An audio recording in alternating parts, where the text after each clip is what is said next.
একদিন কেউ এসে বলবে, তোমার বসবার ঘরে একটা চৌকি পাতবার জায়গা আছে, আমি ওইখানে আমার খাটিয়ে এনে শোবো। আমার গাছতলা আর ভাল লাগে না। একদিন কেউ এসে বলবে, তোমার ভাতের থালা থেকে আমি 3 গ্রাস তুলে নেব, কারণ আমার কোনো থালাই নেই। আমার অনাহার একঘেয়েমির মতো দিক দিক করে জ্বলছে, আর আমার ভাল লাগে না।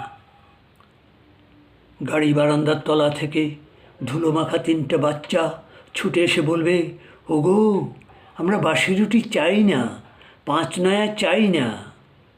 আমাদের ছাই রঙের হাফ প্যান্ট আর সাদা শার্ট পরিয়ে আমাদের চুল আঁচড়ে দাও, আমাদের গাল টিপে দিয়ে বলো, সাবধানে, আমরাও স্কুলে যাব। একদিন কয়লা খনির অন্ধকার থেকে উঠে আসবে একজন কালো রঙের মানুষ। সে অবাক হয়ে বলবে, হে কি, আমার জন্য শোকসভা নেই কেন?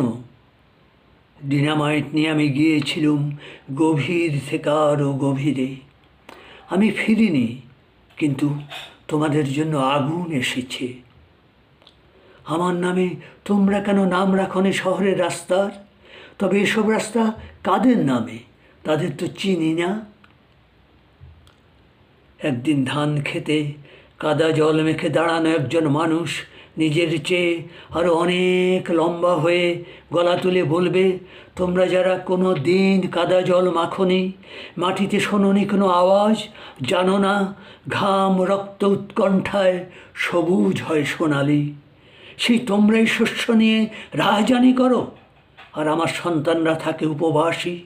তোমাদের লজ্জা করে না? আমি আসছি।